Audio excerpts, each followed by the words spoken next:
So as I sat across from the owner of the company, the directive he was giving me was to push the team to close more deals. We were behind on sales at that point in the month, and the forecasting showed it wouldn't end well if we didn't do something right away.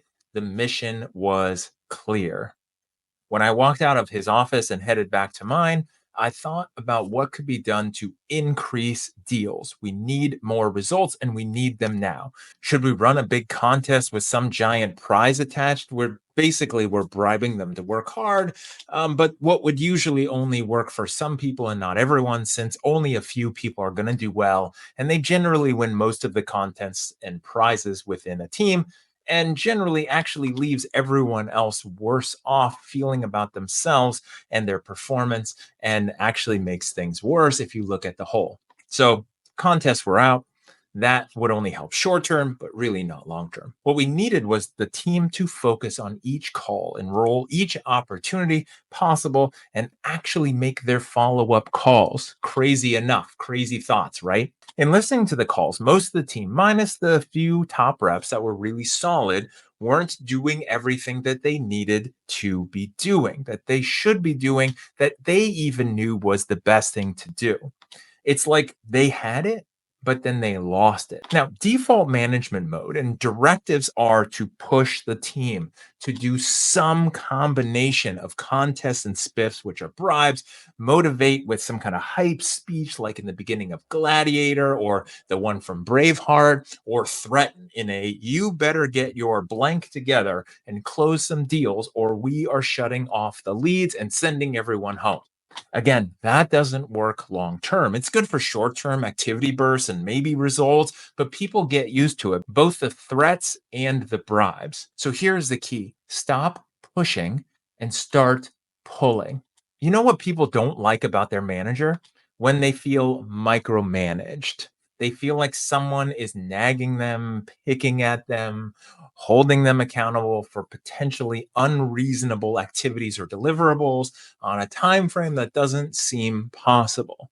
No, I haven't called that person back yet. I'm still doing the six other things that you told me that I should be doing right away. The issue is that the role of managing something is about pushing it forward, about controlling it through directing its action. Think about how we manage a river, where we direct it where we want. We put in a dam so we can generate some energy. We divert water from it for agriculture. We manage that river. We manage forests by doing what we want to it that we think is best. And we do that directly to it and we push it forward. When we manage our children, when we tell them what to do, when we direct them to take actions we see that are best, or wear what we expect them to do, or clean themselves or their room.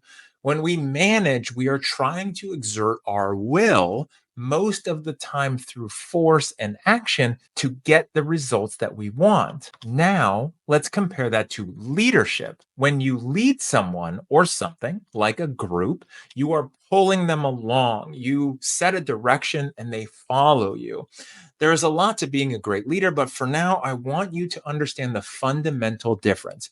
You want to be pulling your team along with you, which is leadership, instead of pushing them forward, which is management. Like Sisyphus pushing that boulder up the hill, the challenge with pushing, which is management, is that as soon as you stop pushing, the rock is going to roll over the top of you to where it wants to rest and where it would rather be. So going back to that day where I walked out of my boss's office, instead of walking back to my office, I called a meeting with the team as soon as everyone was available to meet me in the conference room. And I shared with them the situation, our goal, our current status.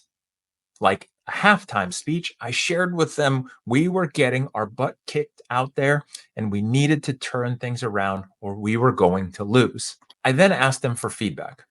What were they seeing? What were they struggling with? Why they thought they weren't closing more deals?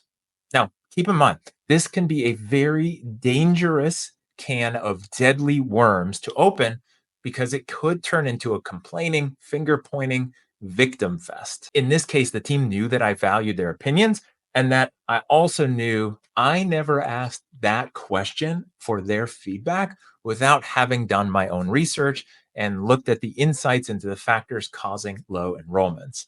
Some of the comments I rebutted that they tried to give me with insights from their calls that I had already listened to. Some parts they were very right about. There was something going on with the leads, which is rare, but it does happen. But they needed to work harder on each call, which was also true. Now, I set the direction of where I wanted them to go, which is where we had all agreed on at the beginning of the month where our target was. And then in that meeting, I asked them one at a time to share what they were going to do different to help with their game so that I and the team could hold them accountable. Then they went back to work. We didn't instantly win after that meeting, but we did recover. We did hit our goal barely for the month.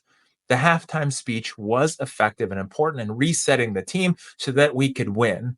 Sometimes if you win by a point, it's still winning, right? It's still a W. The question for you is where can you shift from managing the team to leading the team, from pushing to pulling? Now, let's just be super clear. There are times when you have to manage and not lead, when pushing is required, when someone isn't doing what needs to be done, or they don't know what is best, and you have to push them, coach them, and mentor them. But here's the key: make sure your goal is to push them short term, and then look for how you can switch that dynamic to pulling them long term as a leader.